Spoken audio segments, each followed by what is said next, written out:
മഴതോറും മുൻപേ സീരിയലിന്റെ latest episode review ആണ് പറയുന്നത്. അങ്ങനെ ബാലചന്ദ്രനെ ഹോസ്പിറ്റലിലാക്കി തിരികെ എത്തിയ അലീന വീട്ടിലെ കാര്യങ്ങളെല്ലാം നോക്കുന്നുണ്ട്. ബബിതക്കും കൃഷ്ണമോൾക്കും കഴിക്കാനുള്ള ഫുഡൊക്കെ റെഡിയാക്കി വെച്ച് അവൾ ഓരോന്നോരോന്നായി നീക്കുന്നു. അതിനിടയിൽ ഗോവർദ്ധനെ വിളിച്ച് കാര്യങ്ങളൊക്കെ തിരക്കുന്നുണ്ട്. രോഹിത്തിനെ പോലീസ് പൊക്കിയ വിവരമൊക്കെ അവൾ അറിഞ്ഞു. ഹരിയും വേറെ 2 പയ്യന്മാരും കൂടെയുണ്ട്. ഗോവർദ്ധനൻ അങ്കിൾ സ്റ്റേഷനിലേക്ക് പോയി കാര്യങ്ങളൊക്കെ ഒന്ന് തിരക്കണം. ആ പെൺകുട്ടിക്ക് 18 തികഞ്ഞിട്ടില്ല എന്നാ അറിയാൻ കഴിഞ്ഞത്. അതുകൊണ്ട് കേസ് നല്ല സ്ട്രോങ് ആവാൻ സാധ്യതയുണ്ട്. രോഹിത്തിനെ ജാമ്യത്തിലിറക്കാൻ എന്തെങ്കിലും വഴിയുണ്ടോ എന്ന് നോക്കണമെന്നും അലീന പറഞ്ഞു. ഇത് കേട്ട് ഗോവർദ്ധനൻ ആകെ അന്തം വിട്ട് നിൽക്കുകയാണ്. കടകളൊക്കെ തുറന്നതിനു ശേഷം ഹോസ്പിറ്റലിലേക്ക് പോകണമെന്ന് ഗോവർദ്ധനൻ കരുതിയെങ്കിലും അലീന അത് വിലക്കി. ഒരാഴ്ചത്തേക്ക് ഷോപ്പുകളൊന്നും തുറക്കേണ്ട അങ്കിളെ, കാര്യങ്ങൾ അത്ര പന്തിയല്ല എന്നാ അവൾ പറയുന്നത്.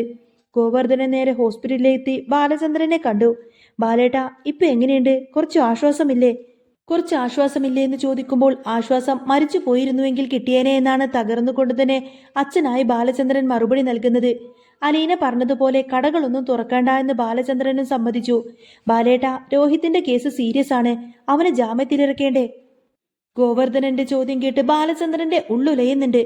അവൻ തെറ്റ് ചെയ്തിട്ടുണ്ടെങ്കിൽ ശിക്ഷിക്കപ്പെടണം.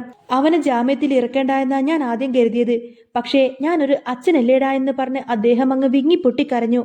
കൈമടക്ക് വല്ലതും കൊടുത്തു കഴിഞ്ഞാൽ സ്റ്റേഷനിലെ അടി ഒഴിവാക്കാമെന്ന് ഗോവർദ്ധനൻ പറഞ്ഞുവെങ്കിലും അവന് തല്ലുകൊള്ളട്ടെ, അതിന് ഞാനൊരു നയ പൈസ ചിലവാക്കില്ല എന്ന് ബാലചന്ദ്രൻ അങ്ങ് കടുപ്പിച്ച് പറയാണ്. ഉള്ളിൽ വിഷമമുണ്ട് എങ്കിലും അവനൊരു പാഠമാവട്ടെ എന്ന് അദ്ദേഹം തീരുമാനിച്ചു. പിന്നീട് ഗോവർദ്ധനൻ അലീനയെ കാണാൻ നെടുമ്പരക്കൽ വീട്ടിലേക്കെത്തി. അവിടെ അലീന രോഹിത്തിന്റെ മുറി അടിച്ചു വൃത്തിയാക്കിക്കൊണ്ടിരിക്കുകയാണ്. തിരച്ചിനിടയിൽ അശ്ലീല വീഡിയോയുള്ള പെൻഡ്രൈവുകളും ഫോട്ടോസും ബുക്സുമൊക്കെ അവൾക്ക് അവിടെ നിന്നും കിട്ടി. അതൊരു ബോക്സിലാക്കി വരുമ്പോഴാണ് ഗോവർദ്ധനനെ കാണുന്നത്. നീ എന്താ ഈ കാണിക്കുന്നത് എന്ന് ഗോവർദ്ധനൻ ചോദിക്കുമ്പോൾ അലീന ആ ഒരു ബോക്സ് അദ്ദേഹത്തിന് നേരെ നീട്ടി. പോലീസുകാർ വന്നു കഴിഞ്ഞാൽ ഇതൊക്കെ ഒരു തെളിവായി എടുക്കും മംഗളെ, അതുകൊണ്ട് ഇതെല്ലാം മുൻകൂട്ടി മാറ്റിയതാണെന്ന് പറയും. അവൻ തെറ്റ് ചെയ്തിട്ടില്ലെങ്കിൽ ശിക്ഷിക്കപ്പെടരുത്. ചിലപ്പോ ഹരിയുടെ പ്രലോഭനത്തിൽ വീണുകൊണ്ട് കൂടെ പോയതായിരിക്കാം. സത്യം അറിയുന്നതുവരെ ഇതൊന്നും പുറത്തു വരരുത്. അങ്കിൾ ഇതാരും അറിയാതെ നശിപ്പിച്ച് കളയണമെന്ന് അവൾ പറഞ്ഞുറപ്പിക്കുന്നു. ഗോവർദ്ധനൻ അത് വാങ്ങി തന്റെ കയ്യിൽ വെച്ചു. ജാമ്യം കിട്ടാൻ പാടാണെങ്കിലും നോക്കാമെന്നും ബാലചന്ദ്രന്റെ അവസ്ഥയും അദ്ദേഹം അലീനയെ അറിയിച്ചു. താഴേക്ക് ഇറങ്ങി വരുമ്പോൾ ബബിതയും കൃഷ്ണമോളും ഗോവർദ്ധനെ തടഞ്ഞു.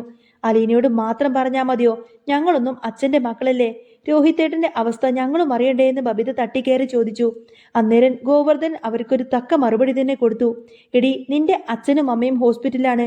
കൂടെ പിറന്നവൻ പീഡനക്കേസിൽ അകത്താണ്. ഇനിയെങ്കിലും നീ ഒന്ന് നിലത്തിറങ്ങി അന്തസ്സായി ജീവിക്കാൻ നോക്ക്. അതൊരു വലിയ ഇൻസൾട്ടായി തന്നെ ബബിതക്ക് തോന്നി. അലീന ചെന്ന് ബബിതയോട് കാര്യങ്ങളൊക്കെ പറഞ്ഞ് മനസ്സിലാക്കാൻ നോക്കിയെങ്കിലും നിന്റെ വായിൽ നിന്നും എനിക്കൊന്നും അറിയണ്ടടി എന്നൊക്കെ പറഞ്ഞു കൊടുത്തതിനെ ബബിത ദേഷ്യപ്പെട്ട് അകത്തേക്കങ്ങ് പോയി. പിറ്റേന്ന് രാവിലെ തന്നെ പോലീസ് അലീനെ അന്വേഷിച്ച് വീട്ടിലേക്കെത്തി. തെളിവെടുപ്പിന്റെ ഭാഗമായി രോഹിത്തിന്റെ മുറി അവർ പരിശോധിച്ചു. എന്നാൽ സംശയാസ്പദമായി ഒന്നും തന്നെ അവിടെ നിന്നും കിട്ടിയില്ല. പോലീസ് അലീനെ ആദ്യം ചോദ്യം ചെയ്യാൻ തുടങ്ങി. നീ ഇവിടുത്തെ വേലക്കാരിയല്ലേ? എത്ര കാലമായി ജോലിക്ക് തുടങ്ങിയിട്ട്? രോഹിത് നിന്നോട് എങ്ങനെയാണ് പെരുമാറിയത് എന്നൊക്കെ SI ചോദിക്കുമ്പോൾ കുഴപ്പമില്ലാത്ത രീതിയിലായിരുന്നു എന്ന് അവൾ മറുപടി നൽകി. കൂടുതൽ വിവരങ്ങൾ ചോദിക്കാനുണ്ടെന്ന് പറഞ്ഞ് അവർ അലീനയെ ജീപ്പിൽ കയറ്റിയിട്ട് പോലീസ് സ്റ്റേഷനിലേക്ക് കൊണ്ടുപോയി. നിങ്ങൾ വാതിലടച്ച് സുരക്ഷിതമായിരിക്കണമെന്നും കുട്ടികളോട് പറഞ്ഞുകൊണ്ടായിരിക്കട്ടോ അലീന അവിടെ നിന്നും യാത്രയാവുന്നത്. സ്റ്റേഷനിൽ മീഡിയക്കാരും നാട്ടുകാരും തടിച്ചുകൂടിയിരിക്കുന്നുണ്ട്. അലീനയെ കണ്ടപ്പോൾ ഇരയായ പെൺകുട്ടി ഇവളായിരിക്കുമെന്നൊക്കെ കരുതിക്കൊണ്ട് തന്നെ എല്ലാവരും ഫോട്ടോസൊക്കെ ഇങ്ങനെ എടുക്കാൻ തിരക്ക് കൂട്ടി. അതൊന്നും വകവെക്കാതെ അവൾ ഉള്ളിലേക്ക് കയറി. അവിടെ ലോക്കപ്പിൽ അവശനായി കിടക്കുന്ന രോഹിതിനെ കണ്ടപ്പോൾ അലീനയുടെ നെഞ്ച് തകർന്നു. അവന്റെ മുഖം വീർത്ത് ചുവന്നിട്ടുണ്ടായിരുന്നു. പോലീസുകാർ അവനെ ശരിക്കും അങ്ങ് പെരുമാറിയെന്ന് അവൾക്ക് മനസ്സിലായി. SI അലീനയോട് മോശമായി തന്നെ സംസാരിക്കാൻ തുടങ്ങി. നീ ഇതിനു മുൻപ് വല്ല അശ്ലീല വീഡിയോസിലും അഭിനയിച്ചിട്ടുണ്ടോ എന്ന് ചോദിച്ചപ്പോൾ അലീനക്ക് ശരിക്കും അങ്ങ് ദേഷ്യം വന്നു. ഇല്ലെന്ന് അവൾ ഉറക്കെ പറഞ്ഞു. ഉടനെ SI രോഹിത്തിനോടും ഹരിയോടുമായിട്ട് ചോദിച്ചു, നിങ്ങൾ ഇവളോട് മോശമായി പെരുമാറിയിട്ടുണ്ടോ എന്ന്. അന്നേരം രോഹിത് സത്യം വിളിച്ചു പറഞ്ഞു. അതെ, ജ്യൂസിൽ മയക്കുമരുന്ന് കൊടുത്തിട്ട് ഞാൻ ഇവളെ റേപ്പ് ചെയ്യാൻ നോക്കിയിട്ടുണ്ട് എന്ന് പറയും. ഇത് കേട്ട് SI അലീനയുടെ മുഖത്ത് നോക്കിയിട്ട് ചോദിക്കുന്നുണ്ട്, ഇത് സത്യമാണോ എന്ന്. അന്നേരം അലീന നിശബ്ദമായി നിന്നു. അടി കിട്ടിയപ്പോൾ അവർ എല്ലാം തുറന്നു പറഞ്ഞുവെന്ന് അവൾക്ക് മനസ്സിലായി. അന്ന് കത്രിക കൊണ്ട് കുത്തി പരിക്കേൽപ്പിച്ചാണ് അലീന രക്ഷപ്പെട്ടത് എന്ന് രോഹിത് വിവരിച്ചു. അപ്പോഴാണ് SIക്ക് പഴയൊരു കാര്യം ഓർമ്മ വന്നത്. അന്ന് ഹോസ്പിറ്റലിൽ വന്ന് നിന്റെ മൊഴിയെടുത്തത് ഞാനായിരുന്നു. അന്ന് നീ എന്താ എന്നോട് തുറന്നു പറയാതിരുന്നത്? അദ്ദേഹം ചോദിച്ചു. അവരുടെ കുടുംബത്തിന്റെയും ഭാവിയെയും ഓർത്തുകൊണ്ടാണ് താൻ മിണ്ടാതിരുന്നത് എന്ന് അലീന മറുപടി നൽകി. എന്നിട്ട് ഇപ്പൊ എന്തായി? അവർ നല്ലവരായോ? അന്ന് നീ അത് പറഞ്ഞിരുന്നുവെങ്കിൽ ഇന്ന് മറ്റൊരു പെൺകുട്ടിക്ക് ഈ ഒരു അവസ്ഥ വരില്ലായിരുന്നു. അതുകൊണ്ട് നീയും ഇതിൽ കുറ്റക്കാരിയാണെന്ന് പോലീസ് ശകാരിക്കുമ്പോൾ അലീനക്ക് വല്ലാത്ത കുറ്റബോധം തോന്നി. മുൻപും ഇവർക്ക് ഇത്തരത്തിലുള്ള സ്വഭാവമുണ്ടായിരുന്നു എന്ന തെളിവുകൾ പോലീസ് കണ്ടെത്തി. എങ്കിലും രോഹിത് നേരിട്ട് ആ ഒരു ക്രൂരത ചെയ്തിട്ടില്ലെന്ന് അലീനയ്ക്ക് പിന്നീട് മനസ്സിലാവുന്നുണ്ട്. അലീനയുടെ മനസ്സിൽ കുറ്റബോധം ഒരു കനലായി എരിയുന്നുണ്ടായിരുന്നു. പോലീസ് സ്റ്റേഷനിൽ നിന്നും മടങ്ങുമ്പോഴും എസ്ഐയുടെ വാക്കുകൾ അവളുടെ കാതുകളിൽ മുഴങ്ങിക്കൊണ്ടിരുന്നു. താൻ അന്ന് കാണിച്ച ദയ മറ്റൊരു പെൺകുട്ടിയുടെ ജീവിതം തകർക്കാൻ കാരണമായല്ലോ എന്നോർത്തുകൊണ്ട് തന്നെ അവൾ വിങ്ങിപ്പൊട്ടി.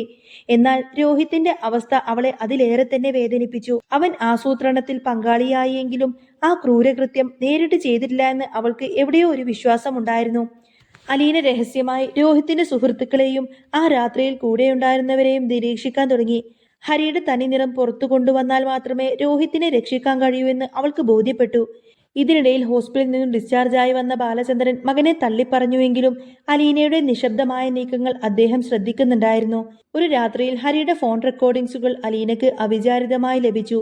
അതിൽ ഹരി തന്റെ സുഹൃത്തുക്കളോട് രോഹിത്തിനെ എങ്ങനെയെങ്കിലും കൊടുക്കണമെന്നും ആ പെൺകുട്ടിയെ ഉപദ്രവിച്ചപ്പോൾ രോഹിത്ത് തടയാൻ ശ്രമിച്ചതും പരിഹസിച്ച് പറയുന്നതെല്ലാം തന്നെ വ്യക്തമായിരുന്നു. രോഹിത്തിനെ ഭീഷണിപ്പെടുത്തിയിട്ടാണ് ഹരി കൂടെ നിർത്തിയിരിക്കുന്നത് എന്ന വലിയ സത്യം അവിടെ വെളിപ്പെട്ടു. കേസ് കോടതിയിൽ എത്തിയപ്പോൾ എല്ലാവരും രോഹിത്തിനെതിരെ തന്നെ തിരിഞ്ഞു. എന്നാൽ അലീന സാക്ഷിമൊഴി നൽകാൻ തന്നെ എത്തിയത് എല്ലാവരെയും ഞെട്ടിച്ചിരുന്നു. അവൾ തന്റെ കയ്യിലുള്ള ഡിജിറ്റൽ തെളിവുകൾക്ക് കോടതിയിൽ ഹാജരാക്കി. യജമാനന്റെ മകനായതുകൊണ്ടല്ല ഞാൻ ഇത് പറയുന്നത്, മറിച്ച് ഒരു നിരപരാധി ശിക്ഷിക്കപ്പെടരുത് എന്നതുകൊണ്ട് മാത്രമാണ്. അവൻ തെറ്റായ കൂട്ടുകെട്ടിൽ പെട്ടു എന്നത് സത്യമാണ്. പക്ഷേ ഈ ക്രൂരതയിൽ അവന്റെ കൈകൾ ശുദ്ധമാണെന്ന് അലീന തെളിയിക്കും.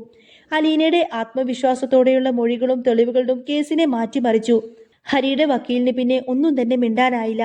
കോടതി രോഹിത്തിനെ ആ വലിയ കുറ്റത്തിൽ നിന്നും ഒഴിവാക്കുകയും ഗൂഢാലോചനയിൽ പങ്കെടുത്തതിന് ലഘുവായ ശിക്ഷ മാത്രം നൽകുകയും ചെയ്തു. എന്നാൽ ഹരിശങ്കറിന് ജീവപര്യന്തം തടവ് വിധിച്ചു. ജയിലിൽ ശിക്ഷ കഴിഞ്ഞ് പുറത്തിറങ്ങിയ രോഹിത്ത് പഴയ രോഹിത്ത് ആയിരുന്നില്ല. അലീനയുടെ കണ്ണുകളിലെ സത്യസന്ധത അവനെ മാറ്റിമറിച്ചു. വീട്ടിലേക്കെത്തിയ അലീനയുടെ കാല് തൊട്ട് തന്നെ രോഹിത്ത് വന്ദിച്ചു. എന്നെ വെറുക്കാതെ കൂടെ നിന്നതിന് നന്ദി അലീന ചേച്ചി, അവൻ വിതുമ്പിക്കൊണ്ട് പറഞ്ഞു. രോഹിത്തും ബബിതയും തന്റെ തെറ്റുകളെല്ലാം തന്നെ തിരുത്തിക്കൊണ്ട് തന്നെ അലീനെ ആ കുടുംബത്തിലെ ഒരു അംഗമായി തന്നെ സ്വീകരിച്ചു. അങ്ങനെ നെടുമ്പരക്കൽ വീട്ടിൽ അങ്ങനെ ഒരു ഇടവേളയ്ക്ക് ശേഷം സമാധാനം തിരിച്ചെത്തി. ബാലചന്ദ്രനാണെങ്കിൽ ആകെ തളർന്ന് കസേരയിൽ ഇങ്ങനെ കിടക്കുകയായിരിക്കും. അലീന ഒരു ഗ്ലാസ് പാലുമായി അങ്ങോട്ടേക്ക് വന്നു. അങ്കിളെ, ഇത് കുടിക്ക്, വൈകുന്നേരത്തെ മരുന്ന് കഴിക്കാനുള്ളതല്ലേ, സമയം കഴിഞ്ഞു. ബാലചന്ദ്രൻ കണ്ണു തുറക്കാതെ തന്നെ കൈ വീശി അവളെ തടഞ്ഞു. എന്തിനാ മോളെ ഈ കിഴവൻ ഇനിയും മരുന്നിങ്ങനെ കഴിച്ച് ജീവിക്കുന്നത്? എന്റെ മോൻ ഒരു പെണ്ണിന്റെ ജീവിതം തകർത്തു എന്ന നാണക്കേട് ചുമന്നുകൊണ്ട് എനിക്കിനി വയ്യ. അലീന വന്നിട്ട് ബാലചന്ദ്രന്റെ അരികിലേക്ക് നിലത്തിരുന്നു. അച്ഛൻ വിശ്വസിക്കണം, രോഹിത് അത്ര വലിയ പാപമൊന്നും ഒരിക്കലും ചെയ്യില്ല. ഹരിയുടെ വാക്കുകളിൽ വീണുപോയതായിരിക്കാം. പക്ഷേ ആ പെൺകുട്ടിയെ ഉപദ്രവിക്കാൻ അവൻ ഒരിക്കലും കൂട്ടുനിൽക്കില്ല. അപ്പോഴാണ് പെട്ടെന്ന് മുറ്റത്തൊരു പോലീസ് ജീപ്പ് വന്ന് നിൽക്കുന്നത്. ജീപ്പിൽ നിന്നും ഇറങ്ങി വന്ന രോഹിത്തിനെ കണ്ട് കൃഷ്ണമോളും ബബിതയും ഓടിച്ചെന്നു. രോഹിത്തിന്റെ വസ്ത്രങ്ങളെല്ലാം തന്നെ മുഷിച്ചിരുന്നു. മുഖത്ത് പോലീസുകാരുടെ മർദ്ദനമേറ്റ പാടുകളുണ്ടായിരുന്നു. അവൻ മെല്ലെ ഉമ്മറത്തേക്ക് കയറി വന്നു. ബാലചന്ദ്രൻ അവിടെ നിന്നും എഴുന്നേറ്റ് നിന്ന് മുഖം തിരിച്ചു. അച്ഛാ എന്ന് രോഹിത് വിളിച്ചതും ബാലചന്ദ്രന്റെ കൈ ഉയർത്തി അവനെ തടഞ്ഞു. എന്റെ ചോരയ്ക്ക് ഇത്രയും ദുർഗന്ധമുണ്ടെന്ന് ഞാൻ അറിഞ്ഞില്ലടാ. നിനക്കൊരിക്കലും ഇവിടെ സ്ഥാനമില്ല എന്ന് പറയും. അതോടുകൂടി തന്നെ രോഹിത് ആകെ തകർന്നു പോയി. അവൻ അലീനയെ നോക്കി. അവന്റെ കണ്ണുകളിൽ സത്യസന്ധമായ സങ്കടമുണ്ടായിരുന്നു.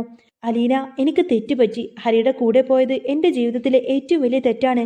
പക്ഷേ ആ പെൺകുട്ടി നിലവിളിച്ചപ്പോൾ ഞാൻ അവനെ തടയാൻ ശ്രമിച്ചു. അവൻ എന്നെ തള്ളിയിട്ടു. ഞാൻ ഒന്നും ചെയ്തിട്ടില്ല അലീന. അലീന എഴുന്നേറ്റ് രോഹിത്തിന്റെ അരികിലേക്ക് ചെന്നു. എന്നിട്ട് പറയുന്നത്, എനിക്കറിയാം, നീ ഒരിക്കലും അങ്ങനെ ഒരു തെറ്റ് ചെയ്യില്ല എന്ന് എനിക്ക് ഉറപ്പായിരുന്നു. അച്ഛാ നോക്ക്, ഇവന്റെ കണ്ണുകളിൽ കള്ളമില്ല.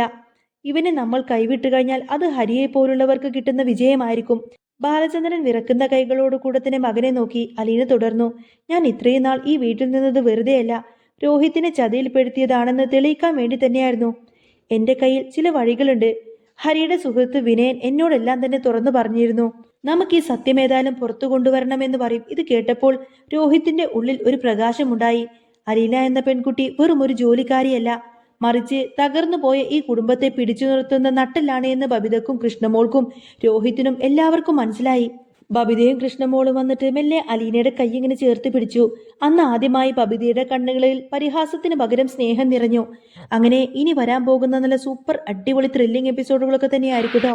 അപ്പോൾ നിങ്ങൾക്ക് ഈ ഒരു ചാനൽ ഇഷ്ടമായി എന്നുണ്ടെങ്കിൽ സബ്സ്ക്രൈബ് ചെയ്യാനും സപ്പോർട്ട് ചെയ്യാനും മറക്കല്ലേ. നെക്സ്റ്റ് വീഡിയോ ഉടനെ വരാം. ബൈ.